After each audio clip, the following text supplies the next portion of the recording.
my wife and I made the switch, and we actually moved back to our home state of Nebraska to start our own clinic up. And so this was a difficult decision. It was hard. A lot of people I know side texting and texting me on the side and stuff, asking me if something happened and things like that, and all the good stuff. But really, at the crux of it, it was literally to get closer to our family and to kind of fulfill a dream I've had for a long time, but I never really, I don't know, put it into motion because I was happy with, which is starting my own practice. And so I'm going to do just a quick little slideshow, kind of go through just a little bit of my progress, a little bit of my background in Troy, and then kind of explain my thought process of why we ended up making the switch. But then at the end, I'd love to answer questions. I'm sure there's some things that maybe I didn't cover you guys have questions for.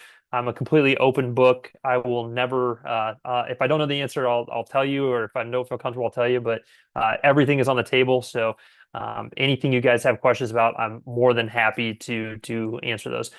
Just out of curiosity of the people that got their videos on, how many people are like pretty set on starting their own clinics? Nice. Okay. Sweet. Beautiful. Okay. And then, do any of you have like family or anything like that in the chiropractic profession or medical profession? No? All lone soldiers. I love it. Sweet. You're speaking my language. Okay. Well, let's get into it. So obviously this is me. If you guys want to get a hold of me, if you have more questions that you don't feel comfortable asking on camera or anything like that, the easiest way is probably to DM me on Instagram. So my personal doctor account is just Dr. Taylor Premer, but otherwise the Premer Health at Premer Health on Instagram is another good way to get a hold of me. So that is my email address as well.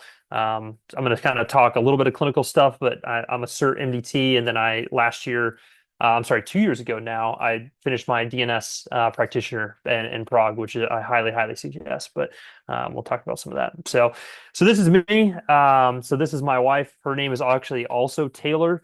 We love to travel. We love golf, all those types of things. And the bottom right is my absolute my guy. He's actually at my feet right now, taking a little nap, which is Wally. So he's about a year and 2 months old, golden retriever puppy, and he kind of changed our world. And so we for a long time wanted a dog, and we've been saving up money. We actually had bought land in Troy to build a house eventually, and we were kind of waiting, and basically we got a quote back to build a house that was just astronomical, and we're like, what in the world? And like, there's just no way. So we found a small little starter home that we moved into, and when we moved into that starter home, we got Wally, and that was like literally the best decision we ever made in our life. And I know I'm like a crazy dad, dog parent that call him my kid and stuff like that. Everybody's the most annoying person. Like the people that I used to make fun of, I'm one of those people. But Wally kind of changed my priorities a little bit, ironically. And for the longest time, my wife and I were pretty set on not having children, and we really didn't want to have kids. We had big aspirations for travel and work and teaching and all these other things. And once we got Wally, kind of like something switched in my brain, and the thought of having kids was actually pretty prominent. And so a lot of that kind of pushed us closer and closer to having kids, which then means moving closer to family. But there was kind of one monumental moment, and that was last April. So April of 2024. I was at Disney World with my family. It was my first day. We rode roller coasters. We had a blast. And I woke up at 2 o'clock in the morning and my appendix exploded. And so I'm laying basically in a hospital bed in Orlando, Florida, with only my wife and my family there. And I was stuck in there for 8 days because of some complications and things like that. And so the universe, the Lord, whoever you believe in, it has a funny way of pushing things into your lap when you don't expect it. And so that was kind of like the big awakening and wake up call for myself of like, I got to kind of figure out what my priorities are in life, and got to figure out what I actually want to do. And it wasn't that I wasn't happy in Troy. I loved it, and I'm going to go through it. Like, I had the most unbelievable experience, and I wouldn't be here today if it wasn't for Brett Winchester and Winchester Spine and Sport. I mean, it was absolutely changed the course of my life and my clinical experience and all the above. It was unbelievable. But when you're forced to kind of reconcile some difficult things, you come to different conclusions, and part of that was moving. But anyway, I always start a lot of this with this slide here, and if anybody's seen me teach, you've seen this slide, and the reason it's so important to me is that this this is my like lighthouse, right? So my guiding star, the things that I make all of my decisions on is basically a checks and balance on this slide right here. So my why is to provide my patients the absolute best musculoskeletal diagnosis and my manual therapy so you can live life on their own terms and achieve things are possible, blah, blah, blah. But this one's mainly the big one. Be an advocate and a resource for each of my patients and the people around me and always have an answer for them. And I need to update it because it needs to say my family as well. And so my family has luckily been super healthy and things like that, but they've also, just like all your families will eventually, unfortunately, your parents and grandparents and siblings are all getting older. They need help too. And so I was being called and called and called to help my family with some musculoskeletal issues and some things that were going on with them. And it was so hard to do from afar. And so that was another big precipice. But then last one is redefine what's possible for the present day chiropractor and influence progress in our profession. And that's really why I'm here today. I'm happy to do this. I love to do this because I had people in my life when I was in school that did these tiny little talks, and I always got something from it, and it always just kind of pushed me to be better. And so hopefully today will be that for you as well. So my little bit of clinical thing that I always talk about as well is this idea of a functional triage. And, a lot of you have heard this probably, especially if you've heard Brett teach or, I'm sure, I think DMAX talk about this a lot and things like that. But the functional triage to me this is your clinical lighthouse, your guiding star, your things that you're doing. I'm kind of a superhero nerd and a Marvel nerd. So I love Tony Stark, like Iron Man, right? Yeah, Max, you like that? Yeah. So when Iron Man has his overhead display and like he's going through the stuff and he's picking and choosing and he's going through different files, I imagine that we're doing the same thing in the treatment room. And how I'm doing that is I'm picking and choosing based on my functional triage what the person in front of me needs the most. And the reason it's set up this way, and Brett and I designed this in a specific way, and the reason that the top four are the top four is because those to me are the most important things. But they're also all assessments. And so to me, to be an amazing clinician means to be an amazing assessor, right? You're going to hit a point in your career, I hope, as you continue to get better and you learn and things like that, that you almost don't even need assessments or hands to even know what you need to do next or what to change. And it sounds insane and metaphysical and stuff, but it's really just the truth. Like once you see patterns over and over and over again, they start just rearing their ugly heads. They just like poke out like a sore thumb. But in the meantime, until you get to that point, you need assessments that are standardized to yourself that actually help get you to the right spot. So DNS to me is the lens that I look through everything. That's human movement to me is perfectly defined by the DNS principles. We have I don't like to use the word innate because it has a bad, connotation, but an innate imprint on movement that is stuck in our DNA that actually it is with us the moment we are born, and it lives with us the rest of our lives. And so it doesn't matter if you're born in Nebraska or Kentucky or Australia or anywhere else in the world, we have inborn motor imprints that basically determine how we're going to develop. And then based on movement strategies, loading, things like that, that's how we develop our long bones, our joints, our spinal curvatures, our musculature, all these things. And so that's why DNS to me is the number one. That is the most important thing that I look at every single person with. MDT, that is straight up. Devin's going to be my intern. He's going to see. MDT is my new patient exam. My one primary goal with every patient I see, new patient, is to seek and destroy derangements, period. Because they change so quickly and you get miracle after miracle after miracle after miracle. If you can assess movement correctly, find derangements, apply repeated movements, and then you will literally change people's lives. I do some telehealth now as well. So I'll do some online, like virtual chiropractic. I saw a woman from Alaska this week who was having raging low back pain and pain down her leg.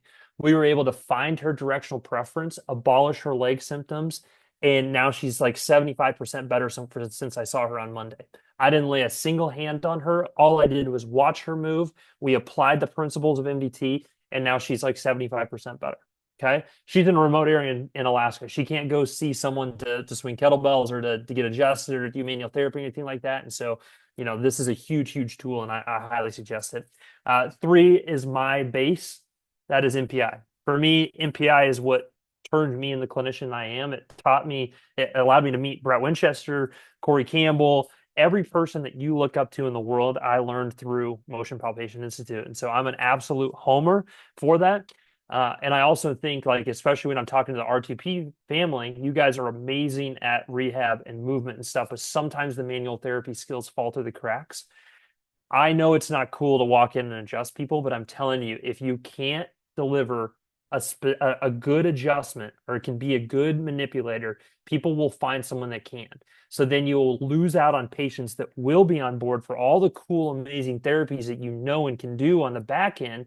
But because you can't have that entry point because that's what they feel like a chiropractor is, then I have so many friends that aren't able to keep patients around because they'll go find somebody that's good at manual therapy. So I say that to say, keep manual therapy in your toolbox. Don't let anybody tell you that manual therapy isn't effective. It's extremely effective, and you can make amazing changes with it, and it can be an amazing adjunct to rehab. The last one here is neurodynamics through Shacklock. This is one of the best assessments of nerves, period.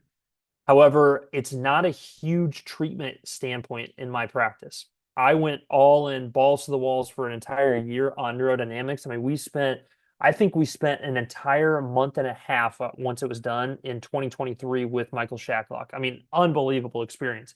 And I was so much better at assessment, but the treatment isn't near as important with the patients that we see as the assessment. The assessment can be applied to every single patient you see, and it helps rule in and rule out different things, but it usually isn't going to be like the big thing that makes the biggest change. You're going to be more in the NDT camp and more in the DNS camp to make those big changes. But having those assessments it's invaluable, invaluable. So and then all the other ones are just adjuncts, right? So I'm big into functional medicine. I do some online functional medicine as well. So I learned through the Kazarian Institute.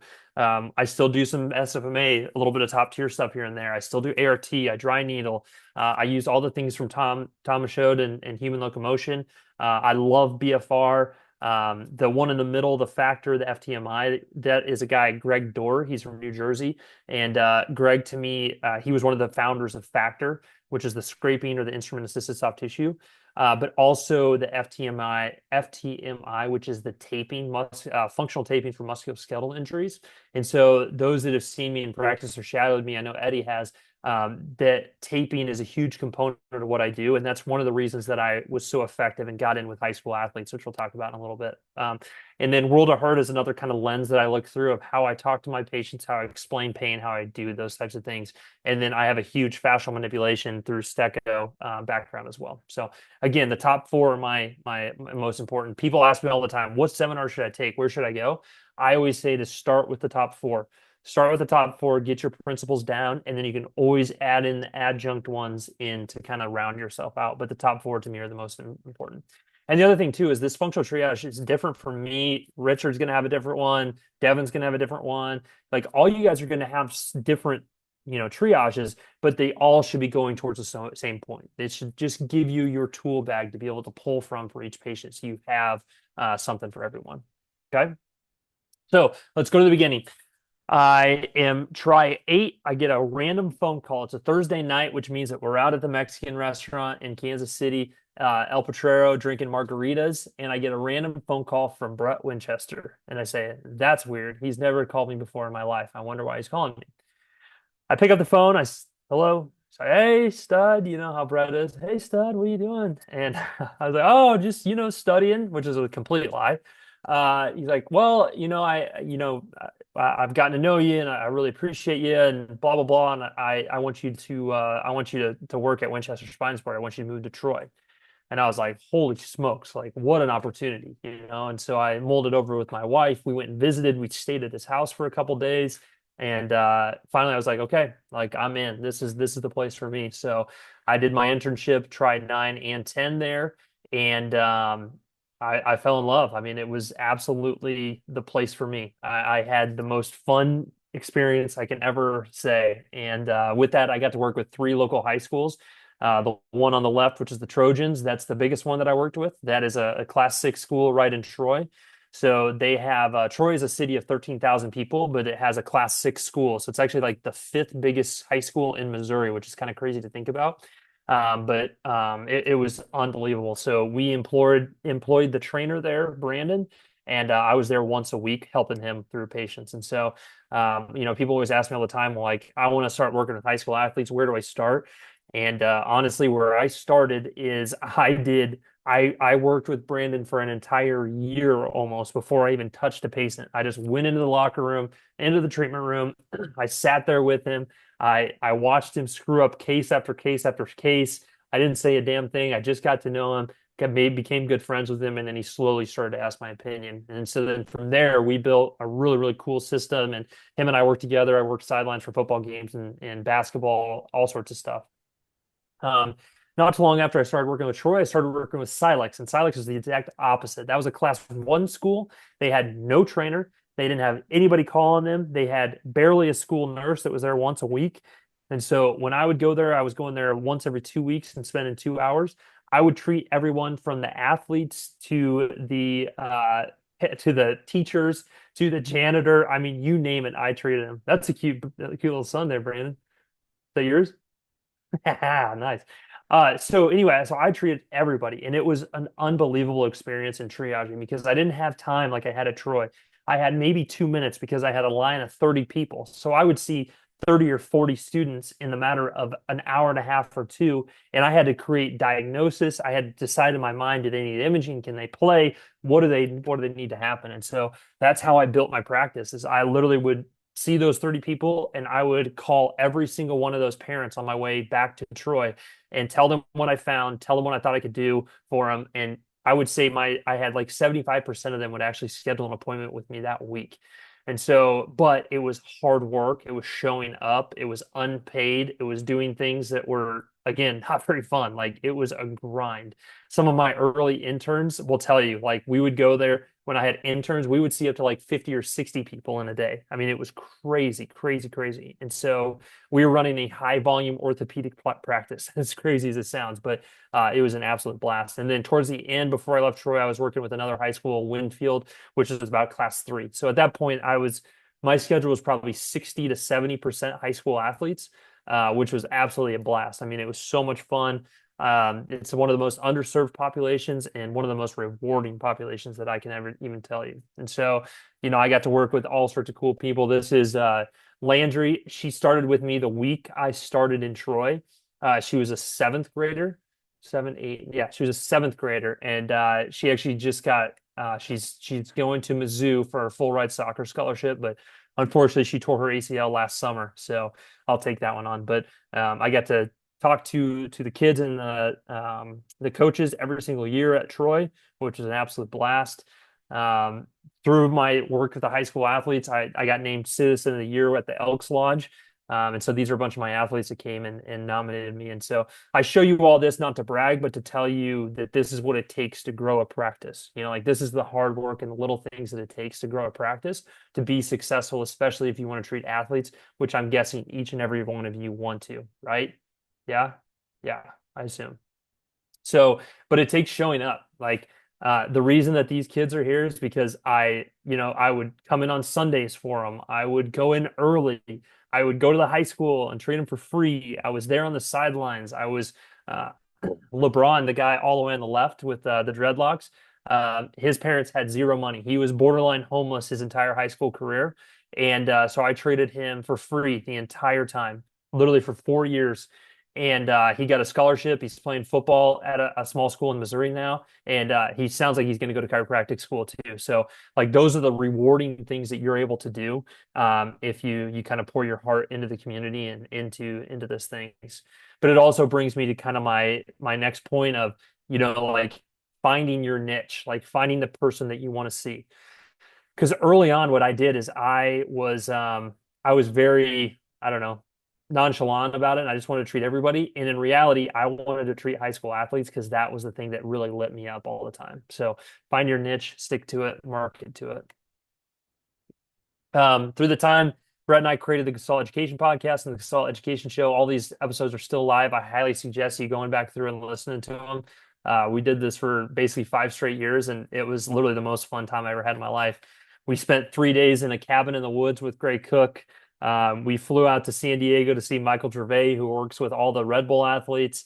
We had Shacklock on. I mean, we literally traveled the world doing this podcast, and it was some of my most memorable and most fun I've ever had in my life. So, but that takes me to this next transition. And so, a couple years ago, I hit my earning potential at Winchester Spine and Sport, and that's just kind of the reality of being in an associateship. My schedule was full. I didn't want to work anymore because I was already getting kind of burnt out with seeing 100 to 120 patients in a week. Even though I never thought I'd get to that point, but I definitely was.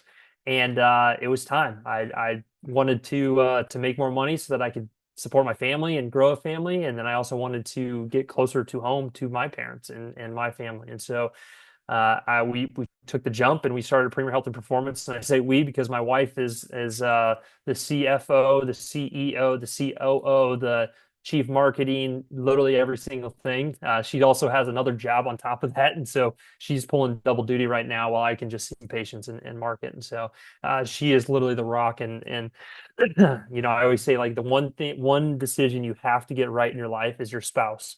And if you screw that up, you're in for a long route. So find someone that roots for you and is willing to go the extra distance to let your dreams come true. So anyway, this is it. We found a spot in whoops, found a spot in Lincoln, Nebraska. It's in a co-working space, and so I just have a room. It's about 180 square feet, small, but it's good enough. And the beautiful thing with this is it has I signed a 6 month lease, and so those of you that know anything about commercial real estate, the majority of times if you're going to sign a lease on a place, you're going to be you're going to be locked in for 3 to 5 years.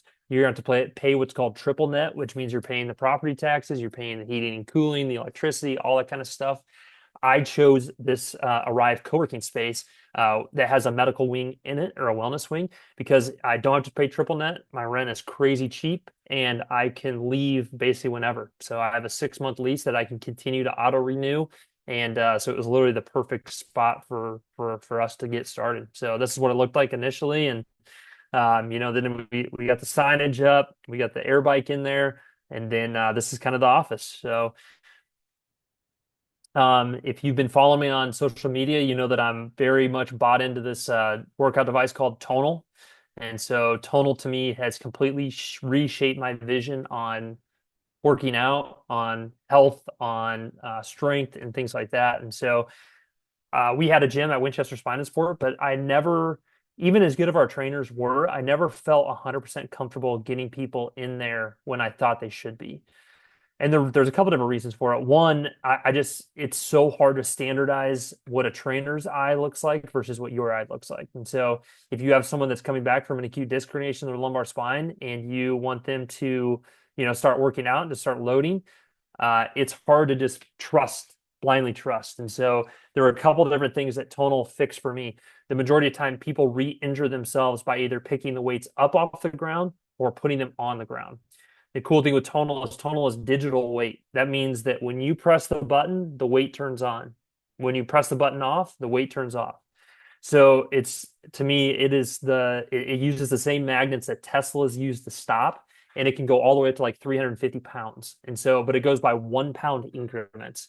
So there's also an AI engine built into it that'll basically, based on your assessment, it'll pick the weights for you. So there's like 300 different moves in there.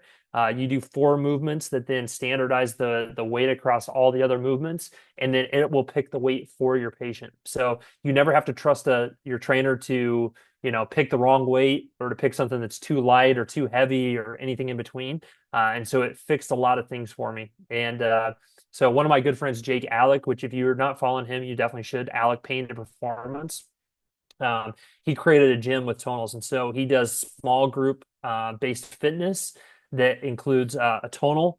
So he's got 6 tonals on the wall. He's got 6 air bikes and 6 treadmills. And so he's doing group kind of bougie fitness classes that are based on strength within his practice. And so that is his clinic gym hybrid. And so him and I created a system called the Pain to Performance Pathway that we're actually teaching. We're actually teaching this upcoming weekend in Chicago. And so I'm super excited about it. And I would have never put a gym in my new practice until I saw what he has built in Chicago. And so it's pretty cool. I definitely suggest you go looking if you want to follow us on Instagram, Pain to Performance Pathway. That's a subtle plug, but I definitely appreciate it. But anyway, so my kind of pillars of my practice are chiropractic, functional medicine, and strength training. And so we all know that strength is important, but it's hard for us to kind of add them in. I know that we're all kind of meatheads and we love going to the gym, but the majority of my patients don't love going to the gym.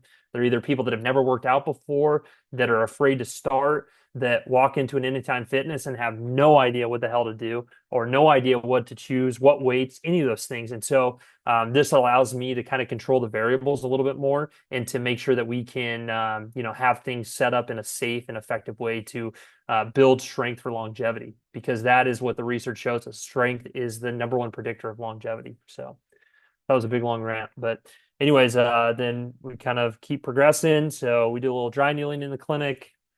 Put on there, yeah, dry needling, all that kind of stuff. So it's a normal run-of-the-mill chiropractic clinic. All my functional triage things that we do in there. So, but I wanted to go over startup costs with you guys because I'm sure some of you have a question about that. So here it is. It cost me $11,500 to start my practice.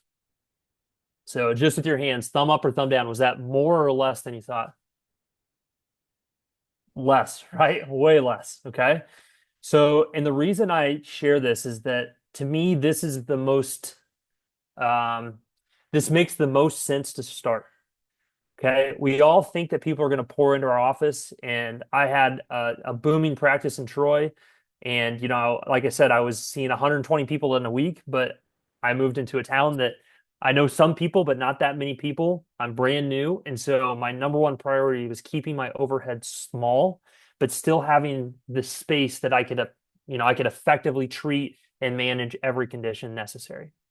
So I was, I literally, what I did is I picked up the phone. I called all the chiropractors in the town that I knew.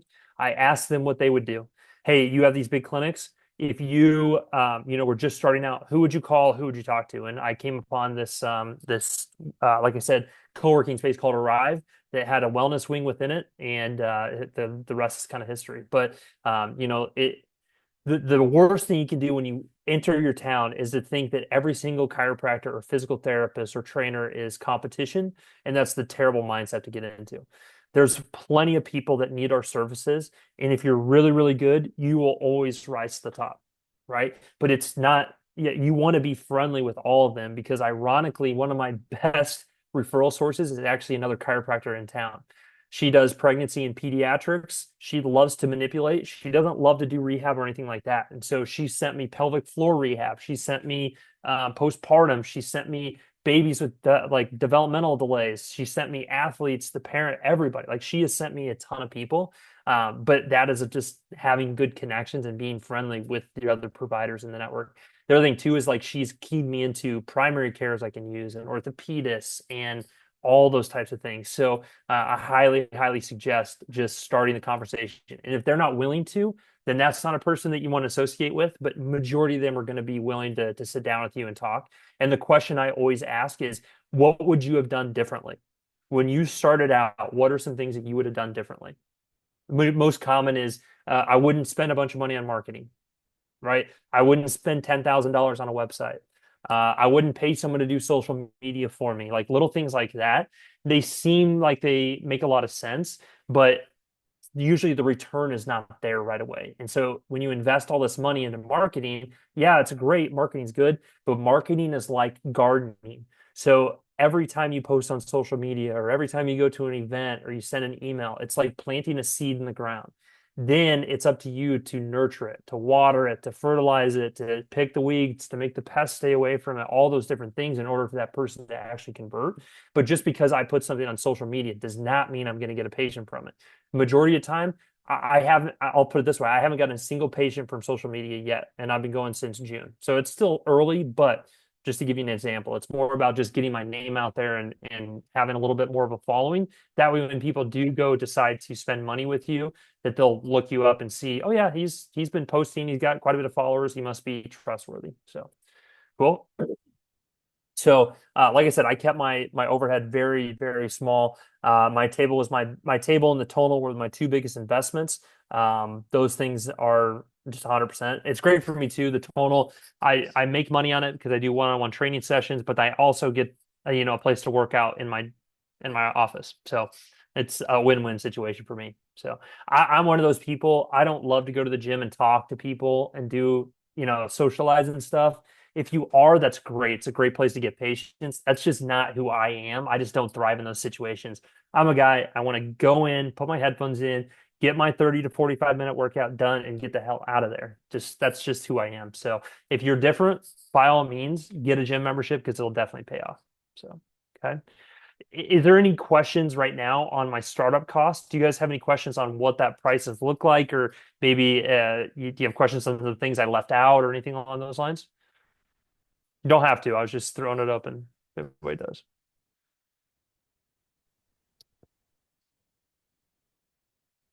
Do you mind if I ask you about your website hosting? Absolutely. Because I just graduated in May and I'm getting everything organized and set up to open my own practice as well. And website development is expensive. Like everything I've looked at has been, five, six, $800.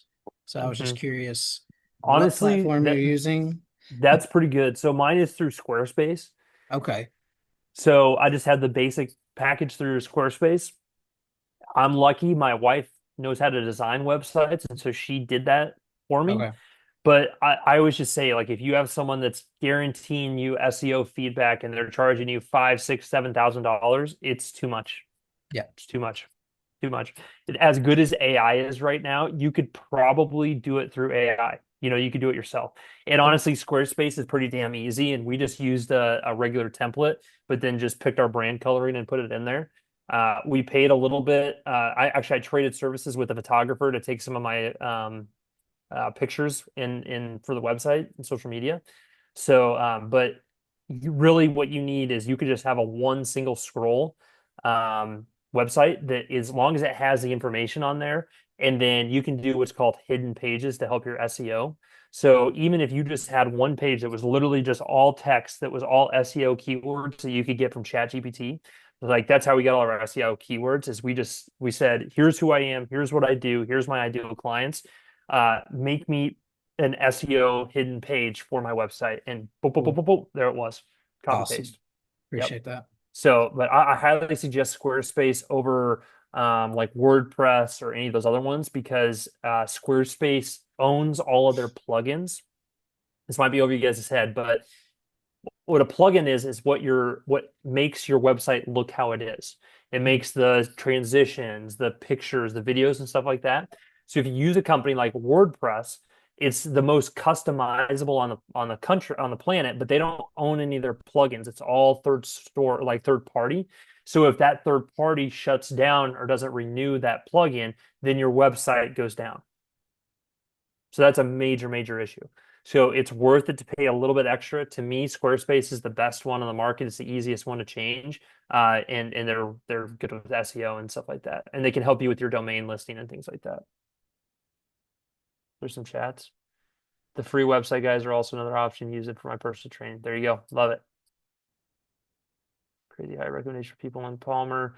This is reassurance. Yeah, yeah. So like same. And people text me all the time, and I'm not going to name names, about coaching and these high priced coaching things and stuff like that. Is it important to have a coach? Yes. But there's so much free information on there. Like Kevin Christie's podcast, Modern Chiropractic Marketing, you can go back years and get everything you need to know. He's had SEO experts on there. He's had social media experts on there. He's had content planning experts on there. Like that would be amazing. And then honestly, guys, ChatGPT is so damn good at doing this stuff. Just ask him.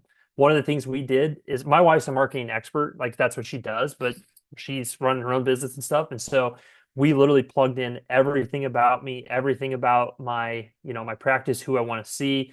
And we just said, design a 6-week marketing plan for me. And out popped, boom. There's your content calendar. There's your external marketing, your internal marketing, everything you need to do. So just use it. It's worth it. And then another good thing is just Google chat GBT prompt for, and then type in your question. And then it'll give you a bunch of questions to answer, and then you copy paste that into chat, and then boom, everything else will come out. So cool.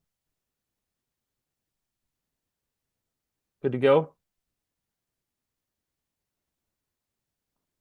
Oh, that's it. That's all I got. Perfect. So reach out to me, follow Premer Health if you want. But the reason I made that short, I got a little bit long-winded, which is kind of my MO. But what other questions can I answer for you guys that I didn't get to? Especially you, Brandon. You're in the thick of it right now. So fire away, man. I wrote down a couple as you were talking. If you don't mind, I'll start a little bit. Hmm. When you taking that big jump, starting your own, I mean, that's such I mean, it's a life-changing thing. What was some of the biggest unexpected challenges you had just right from the get-go? That's a great question. I think just keeping everything organized that I had to do. Okay.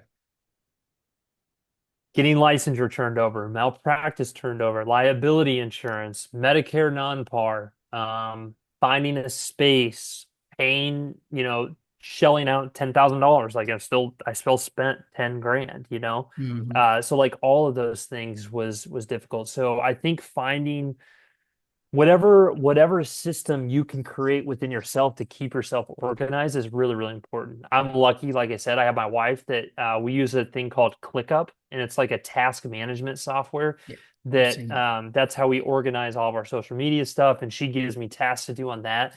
And then even then, I'm not that great at checking it. And so every week she prints me out, this isn't it, but prints me out a checklist of like my things that I need to get done. So, but whatever your system is to keep organized is important because, especially if you're going to go down the cash route, which I suggest you all doing, unless you're in like a crazy good reimbursement state. The reason we chose not to go cash is I felt the financial burden of it in Troy, and I didn't want to hire someone to do all my billing for me. And so my billing is very easy. I check a patient in, I press pay. They automatically have a credit card on file. I say charge credit card, sends them in a receipt, done. Wow. Okay.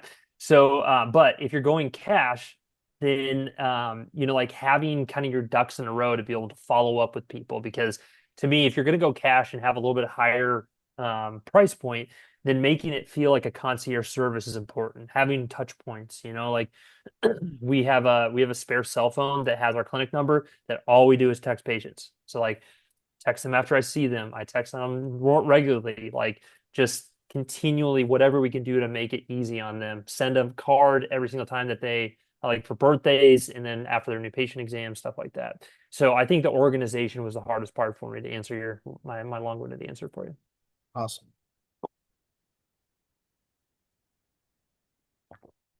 Keep firing if no one else wants it.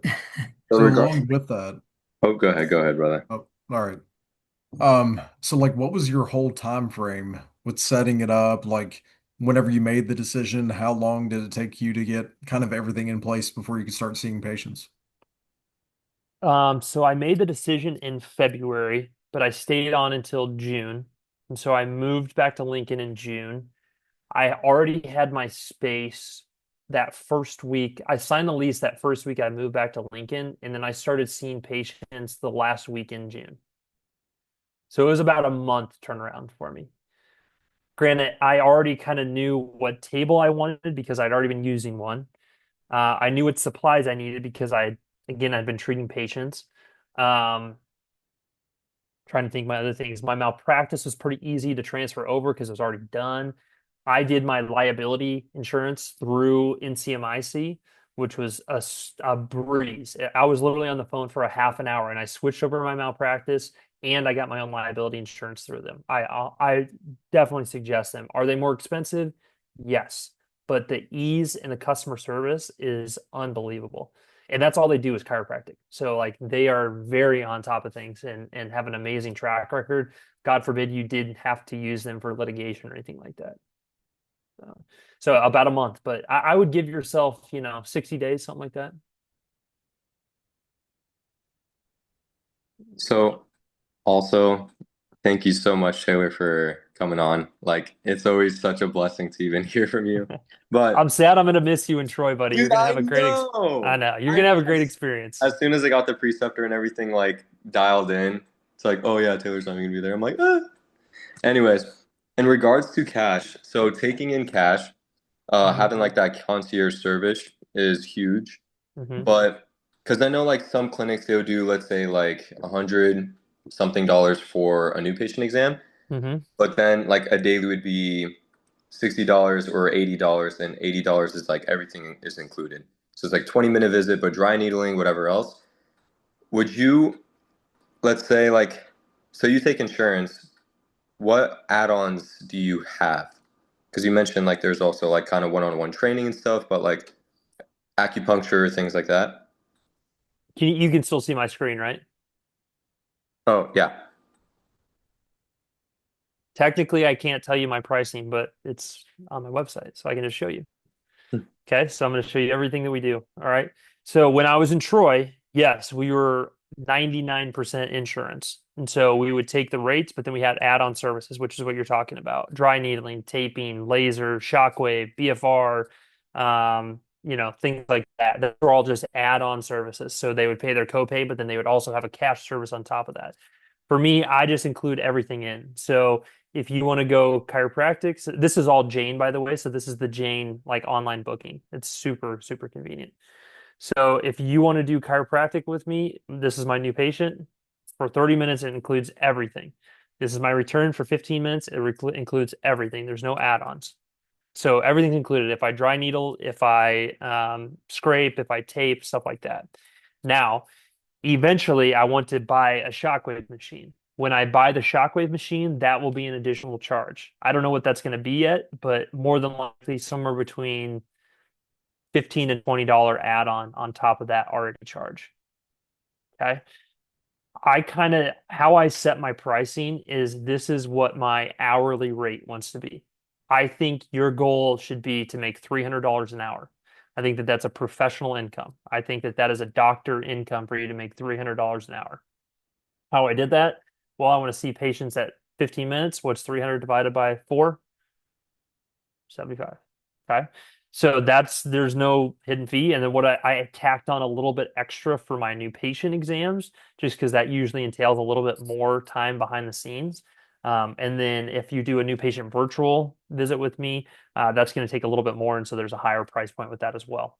And to be honest with you, like I don't want to live my life doing virtual ones, but it's a great option. And I've actually seen a ton of them. Like I said, I have a woman from Alaska that I'm seeing right now. So like there is a good avenue for that. Um, and then the same thing with functional medicine. My functional medicine appointments are all time based as well. So that's how I set my rates. It's just by time. Then if you want to do strength training with me, if you notice the uh, cost, it's my time. My 30 minutes is worth $150, so that's what it's going to cost you. Okay. So this is a higher price point, it is, but people will pay this, especially if it's physician guided training, is how I kind of market this. And like this is that's just kind of what it is. It's concierge, it's high value, the machines are high. It feels different than walking into a gym. There's a certain degree of security or safety built into it because I'm looking at it through my, doctor lens, if you will. But then the goal eventually is when I open up a bigger space and have an actual gym setting with a trainer, is that now there'll be cheaper prices to work out with my trainer.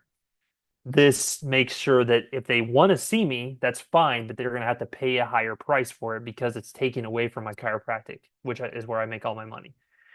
And again, it's not all about money, but there was a time in my life when I thought $100,000 was a lot of money. And if I could just make $100,000, then my life would be set. Then I made $100,000 and I realized that that is not a lot of money. Okay. It seems like a lot of money to you guys right now in the thick of it, but I'm telling you, Brandon has a family. Like that money goes away very quickly. Okay. When you start paying taxes, your mortgage, your insurance, your groceries, like all of these different things. And so, I need to protect my time. That's the biggest thing. Does that take away from some people that can see me? Absolutely. But since I'm cash and I'm not in contract with any insurance companies, I can legally give discounts to my rates. If you sign a contract with an insurance company, you cannot legally give a rate reduction through that for that patient. So if Dual they fee have a schedule. five, yeah, exactly, dual fee schedule. But with me being cash only, I actually can have a dual fee schedule. Now, is that backwards as all get out? Absolutely. Absolutely. However, now I know that those athletes that maybe can't afford my treatment, okay, well, then I can give them a friends and family discount. I can give them 25% off their visits. I can do those types of things and work with people. And that allows me a little bit more freedom to help people that maybe can't afford it. So cool. Does that answer your question, Eddie? Yeah, you even answered my follow-up question, which was going to be like, because I really do want to also work with high school athletes as well. And like Hmm. that's honestly like one of my, even just athletes in general, it's something I'm pretty ambitious on and it's Hmm. exciting. And it's like, Hmm. you know, especially if you are a good influence on them, it really does spark a lot in them. But Absolutely. Absolutely. I can't tell you. I think well, I have two of my athletes that are in their fourth try at Logan right now. So like that's so freaking cool. So like those, if you guys are going to go to the rep retreat in St. Louis, and if you're going to be in my course, Tommy will actually be in the course, and I'm going to talk all about like he was my first athlete that like popped me basically. So it's to your point, you can have such a big influence. LeBron, the guy that I was talking about, that's going to go to with the dreads, that's going to chiropractic school. I mean, horrible family life, was borderline homeless. He's now got a job. He's going to school. He's playing football. He's getting his life together. Like, I cannot tell you, I text him every week. Like, I love that kid. I'm so excited for him because he's breaking the cycle of what his family's been. And that's so damn cool. Like, to be able to have that influence, like, there's nothing better in life. That's what we're put on this planet to do, I think. Like that's pretty cool. yeah, speaking of like high school and everything right now, so how do you plan if that is still one of your goals is like how do you plan on almost having that entry in the high schools around you? Yeah, so that's the hardest part. Literally the toughest part is starting. And so, part of my talk at the R2P sim rep retreat is going to be how to do that. But the Cliff Notes version is I think it's got three levels when it comes to high schools. The top level for me is the athletic director. And so you've got to find some sort of connection with the athletic director. The athletic director is what runs everything, right? They manage the trainer, they manage the coaches, they know everybody, and the parents trust them, all the good things. So I'm sorry, AD, then coaches, then athletic trainer. So the dirty little secret with athletic training, especially if you're in a relatively bigger city like Lincoln, all the schools contracts are through orthopedic groups. So the orthopedic groups pays for that athletic trainer's salary, hoping that they get surgeries out of it that basically repay them. And so it's extremely hard to get referrals. For me, if you can get in with the AD, hey, I want to come talk to your coaches. Like that's a good starting point. Hey, I want to meet your trainer and just show up. Just keep showing up. Show up during the day when they actually need help. Don't do anything. Just wait for them to ask you for help. Get to know them, form a relationship with the trainer itself, and then eventually they're going to need a favor. Hey, I need a game covered. I need this done. Done. I'll be there. No problem. No, you don't have to pay me. It's fine. I'll be there. And then just like slowly but surely just going. It literally took, we had the contract at Troy and it still took me a year to get to the point where I was seeing like a good return on my investment as far as time. So it's a slow burn. So I've had coffee with one athletic director already here in Troy, or I'm sorry, in Lincoln, and then I've got a couple different connections as well. And so it's just a slow burn and keep going. But for me right now, my kind of approach is to treat high level, like not high level, but businessmen, executives, things like that. The hope is that they then have kids that are in high school, and then that connection kind of starts naturally that way. So, That's awesome. I'll let someone mhm. else ask a question before I keep on jumping in at it. Go ahead and take my turn if you don't mind. Yeah. So the kind of area I plan on end up being in, I was doing some research, and it's actually relatively unsaturated with a lot of chiropractors, and it's a decent Hmm. sized city, which I thought was really good. But as someone that I would like to do cash-based practice, and because there are so few chiropractors, I think there was like 10, 12, maybe only 15 in like a pretty large area, which Hmm. I didn't think was very much, but they all have like been established for like, oh, 10, 15 years established like there. So like they built the kind of community to like have people trust them, constant referrals. As someone like going in, wanting to start their own practice in the area and preferably be cash based, like how would you recommend making a lot of those like starting conversations and trying to show that you have something more to offer than like the trusted family man? And are you talking have those conversations with the other chiropractors or just the community in general? Both. Yeah. I think just like from the chiropractic standpoint of just like asking around, like, hey, who do you trust? Like who's good around here? And then once you find that person, then just message them, find a way to have coffee with them. Just say, hey, I'm a new grad. I'm just, I'm new to the area, start my own clinic. I was just curious, if we could sit down and if you had any advice for me. Like that's how I'd approach that. Not don't go into it trying to sell yourself on being different or anything like that. Just get to know them. Just form a relationship because to me, like marketing is all about relationships and just start that relationship and see where it goes. It may not go anywhere, or he may say, what do you do? What do you specialize in? Like, do you do any this or this? And then that can start the conversation there. And then as far as with the community, it just depends. Like I've been lucky enough. We had so many associates, and I could kind of just see their different strengths and stuff like that. And so, like for me, my biggest strength was talking to people. So, like going into the community, going to events, talking to as many people as I can, just face-to-face interaction was where I got the most beneficial marketing. Peter Roy, he's still at Winchester Spine and Sport, absolute savage clinician. But he's good in public settings, but he's better in the treatment room. Like you can give him 3 new patients and he will turn that into 10 new patients. Like that is just his gold medal. He's just so good at connecting with people within there.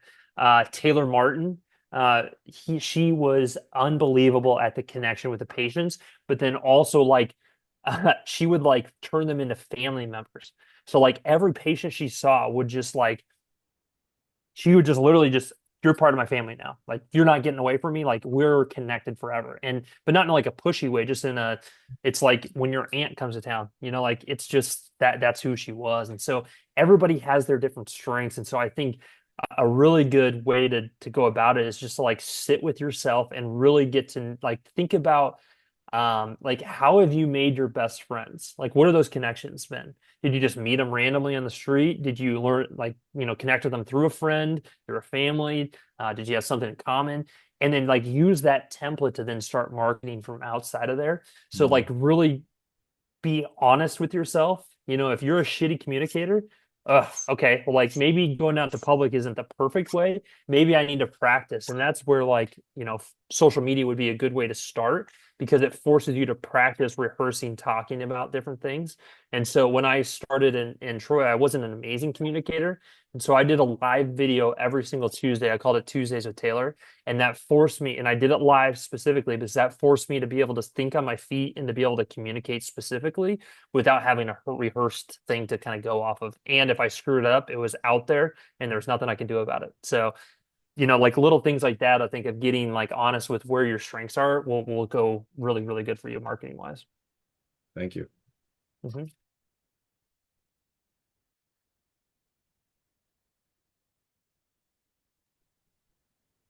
All right. So we talked about this a little bit on the phone last week, but it was really powerful for me. I think it'd be good for other people to hear. So most people assume that when you start your own business, that means working exponentially more than what you would be if you were working as an associate. But that was one of the driving factors for you to start your business. So how did you approach building a business that actually gave you more freedom? That is a great question. Um, yeah, I mean that was another like kind of driving factor for me making the switch that I really talk about. So thank you for bringing that up. And the reality is, I had to make a decision where I was already working. I was seeing patients for 40 hours a week in Troy, but I was probably working more like 55 hours a week. And so when my wife and I decided that we wanted to have kids, uh, that wasn't feasible. Brandon has kids, right? Being home every once in a while is kind of important, right? So that was a big decision that I made. And then so when we were setting up my business, we were setting it up to be able to not have to spend as much time at the office. So one of the first calculations I did is I took what I made last year and I divided it by the number of patients I saw that year, and that was a disgusting number. Very gross. Then I took my new rates that I was setting and I decided, okay, how many patients will I have to see per week to be able to make that same amount of money? And the number was 30 patients. So I had to see 30 patients a week to make the same amount that I was seeing 100 to 120.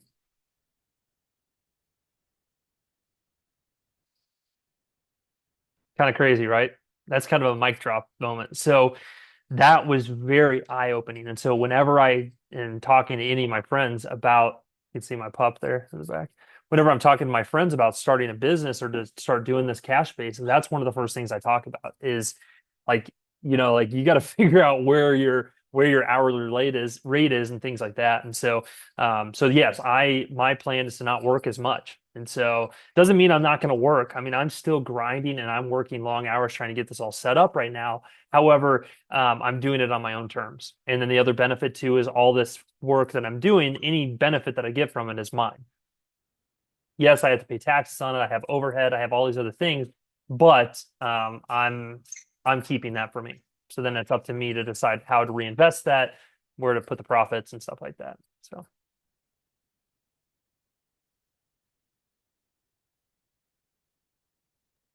Kind of jumping into the telehealth stuff. So yep. you mentioned, yeah, like patient from Alaska. That's insane. Like the connection there. If social media is kind of, you're still kind of trekking patients from there, but is that how you got the lady from Alaska? Like, how did you kind of get that entryway into Alaska and getting like patients, honestly, in general, like to get the telehealth stuff? So that was a referral from one of my good friends who's a functional medicine doctor. And so she's actually referred a bunch of people to me because she just doesn't want to mess with that. She's busy doing functional medicine. And so her patients are from all over. And so then, that's just kind of how it happened with me. But yeah, I've seen a couple from Illinois. So I'm in Lincoln. Omaha is an hour away. And I actually saw a virtual patient from Omaha today. They were too acute to make the drive to Lincoln. And so I saw them virtually, and then next week we set up an in-person appointment. So yeah, that's just a very, very simple way. But it's I was always kind of against virtual health, especially like when COVID was happening and stuff, and I was very resistant. But now after I've done it a little bit, it is so easy and the return is so good. And people are just used to it by now because, hey, what are you doing? People are just used to doing things on their phones or on Zoom and stuff like that. But also more and more people are more willing to spend money out of pocket in order to get the care that they need. What do you mean, buddy? And so, it's a pretty easy conversation. I think he's telling me to stop. But anyway, it's a pretty easy conversation to get people to want to pay out of pocket for stuff like that. Like it really is. Like they're just used to it because they haven't found solutions with paying for using their insurance. They haven't found solutions with their primary care or the orthopedist and stuff like that. And so if you're willing to offer another solution and to get good results, like your name will just kind of spread like wildfire. So typically for a telehealth client, I guess like building, it's more of just like the referrals from other people, and that just scales it up. But that's like the start of it. Exactly. Cool. Exactly. Yep. And on those appointments, are you doing like a lot of McKinsey, DNS, NDS? Like, what does that look like for the patient? Yeah, the majority of it's NDT. So like the case from Alaska, had a really acute disc herniation. So she had asymmetrical symptoms down to her left foot. And so that was very simple. So just a quick movement exam, a quick kind of like neuro exam on herself, feeling sensation, toe walk, heel walk, things like that. And then yeah, just applying the right movement. So her was repeated extension in line. And so that was kind of the gist of it. Stop that, I guess. So yeah, that's a big thing. And then I will then like the long-term plan is to get her to start doing DNS. And so like today was her second visit. So we talked about respiration, we talked about intra-abdominal pressure, and then on and on and on. And then the goal will be for me to send her some DNS exercises and stuff like that to help stabilize. So But then also I had another one from Indiana who same thing, acute disc herniation in her back, and we got her 99% better. So then I started just writing some workout programs for her to do that include some DNS, a little bit of lights, like dumbbell work and stuff like that. So that's a very, very easy thing. So, and my patients that are a little bit wealthier, I have one of them that actually I talk them into buying a tonal, and then they pay me to program for them. So then I just send them a program every single week, so 2 or 3 times a week. So super simple because it's the programs that I do. There may be just a couple things that are different, but and I'm not a programming nerd. Like that's not my background is programming, but we understand movement, and Tonal makes it so easy with the app to be able to just plug and play exercise. And then I never have to worry about saying, oh, this is how much I want you to lift, because the Tonal just does it for them. So pretty badass. That's pretty convenient. Yeah, it's insane. It That's is insane. Yeah. Yeah. So what else you guys got? You can see Wally going nuts. It's that time of the night. Do you charge the same price for that? Devin, are you talking about training or programming?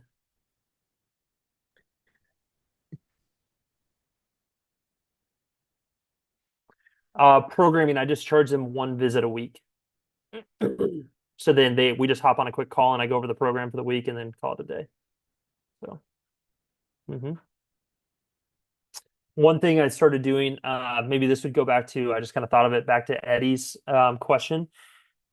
We started doing 15-minute free discovery calls. So one of the things that we're running into with marketing is that since I have so many services that I'm offering, a lot of people are maybe a little bit confused on where to start, whether that's functional medicine or chiropractic or training, whatever. And so I'll just do a free 15-minute call with them to basically hear their case and then determine, okay, you need to book a chiropractic appointment, you need to book a functional medicine appointment, or no, you're not even in my wheelhouse, you need to go see someone in person or stuff like that. Or if you're in the area, come see me in person. So yeah. It's kind of where my question was going, especially with bringing up like the telehealth, like that kind of scene now, where it's really been like exploding. And I've been kind of diving into the functional medicine side here a lot more Nice, recently. And I was wondering, like, I keep seeing, the Institute for Functional Medicine and then these other ones like Functional Med University, and just been like researching, like, for you, do you think it would be worth it to get certified, or do you think like the return is that big, or is it just kind of something that you're just available to offer? You just figure it out, honestly. Like if you're really into it and really excited about doing it, then I mean, there needs to be more functional medicine practitioners in the world. That's why I started doing it, honestly, is more out of just necessity. I just keep getting asked about it. And so that's really why I started doing it myself. But I don't have formal training. I have a nutrition degree, but it was garbage from undergrad. But honestly, a lot of it is just figuring out stuff for myself. So, as long as you kind of understand lab work and stuff like that, like I order all of my lab work through FullScript now. So FullScript is an online supplement dispensary, which I suggest all of you get a practitioner account with. One thing that Blake and I were talking about, ironically, I cover my overhead at least really damn close on just supplement sales through FullScript, and I have to have zero inventory in my office. So I set up plans. My family orders through it. I have people back in Troy that are still ordering from it. I have other practitioners ordering from my FullScript. And so I just get a kickback every month based on how much people order. And you can determine how big of a discount you give those people. And you don't have to be of rocket science. I mean, everybody wants to take supplements. So why not get them from you that's from a trusted source? So, the problem with ordering supplements through standard process or through Walmart or Amazon is that there's tons of fillers, and a lot of times they don't have the right the right combination of stuff. And so FullScript will give you access to a million different brands, and then you can determine what to give people, and it's a great kickback. But you can also order labs through there. So it can't be run through insurance, but everything's at cost. And so I have a patient right now with some autoimmune issues. So I ran a full iron panel, a full thyroid panel, CBC, CMP. I checked her vitamin D, I checked her MTHFR gene mutation and a couple other things, and it was about $100 out of pocket cash. Crazy. So even for yourself, if you're wanting to check your own labs, which I definitely suggest, that's a great way to learn how to do it, or your family, then you can, I mean, for a pretty damn low cost, you can go right into it and just start kind of figuring things out. And then I use another company called Rupa, RUPA. Rupa gives you access to things that are a little bit more in depth, like GI map, which is a stool sample. It's like the best on the market. Dutch test, which is the best. It's like the gold standard for looking at female hormones. You can do mycotoxin testing, things like that. And the cool thing about Rupa is you don't get any kickback for the actual sale of the test, but you can add a lab or interpretation fee on top of that. And so mine is just $75, which is basically a patient visit. So whatever I order them, then I get another $75 to go over that. And the first couple times you order it, it's going to be kind of complicated, but you can actually call Rupa and they'll put a practitioner on the line with you or do a Zoom with you, and they'll actually walk through that patient's outcomes and teach you exactly how to look at them. So I don't have any formal training. I think that there's enough good information out on podcasts. Again, use ChatGPT. Like ChatGPT now is better at looking at imaging and lab results than most primary cares and radiologists, as crazy as that sounds. So, sometimes if I'm a little bit stuck, I'll just put my patients, obviously not their name and stuff, I'll put their lab work in there and just say, give me 3 differential diagnoses. And then see if I'm on the right track. Okay, wow, I didn't even think about that. Okay, now I need to do some more research on that and things like that. So sounds insane, but it is that good. So Awesome. Love it. yep. Kazarian is another good one. Datis Kazarian. So he started Apex. You can tell my dog's got enough testosterone, can't you? He started Apex Energetics, but he sold out, and so now he's on his own. But he's got some really good. He's got a podcast series that's all on thyroid. It's like a 10-episode podcast that are like 20 minutes each, and it walks through everything on thyroid, for example. And he's got some online education too that you can purchase for a pretty decent rate. So I'd suggest that one. Thank you. Yeah, of course. Cool. Who's all going to the rep retreat? Anybody? Yeah, hell yeah. Cool. Okay. No for you, Blake? No, unfortunately, I have a wedding that weekend, so can't make it out this year. 50% of all Well, marriages end in divorce. You can catch a second one. right. Just joking. No, it's good. It's good. Well, cool. Well, those of you that are at the rep retreat, come up and say hi. I probably won't remember your face to your name, but just tell me where I know you from. I'm horrible with names, absolutely horrible. So, yeah, remind me, and I'd love to sit down and chat with you guys, or if you have any more questions, that'd be a good time to ask too. So, cool. Any other last questions? Last one, because I could keep just yapping. Yep. Another question is going to be in regards to, like you mentioned, kind of piggybacking off of like Richard, in regard to the functional side of things, like functional health. Are you able to like almost advertise that without professional like certifications, everything like that, or is it dependent on the state? Nope. You are a primary care physician. You are a doctor of chiropractic. Therefore, you can order and interpret lab work. It's all with under yours. So, and there's no standardization on suggesting supplements. So that's all good. The only thing I have ran into is some testing through Rupa requires you to be licensed in that state.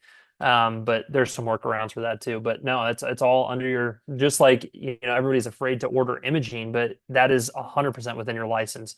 For my athletes, like one of the big principles that I'll talk about at the R2P retreat is early imaging for my athletes was one of the best ways that I got more patients, is because the parents appreciated that they didn't have to go sit in an orthopedic office, waste money on that, then get the MRI. I can order the MRI day one, just like you can as well.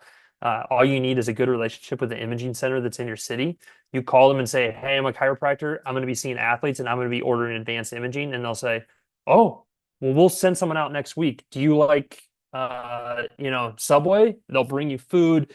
imaging scripts, the whole 9 yards. And so they're always excited to get new business. And so and the nice thing with that is then you don't have to interpret it yourself. So even if you're sending someone for an X-ray, then you don't have to interpret it. You can look at it if you want, but I just, I'll usually, like for an example, an X-ray or an MRI, I'll look at it myself, but then I'll wait for the report to come back.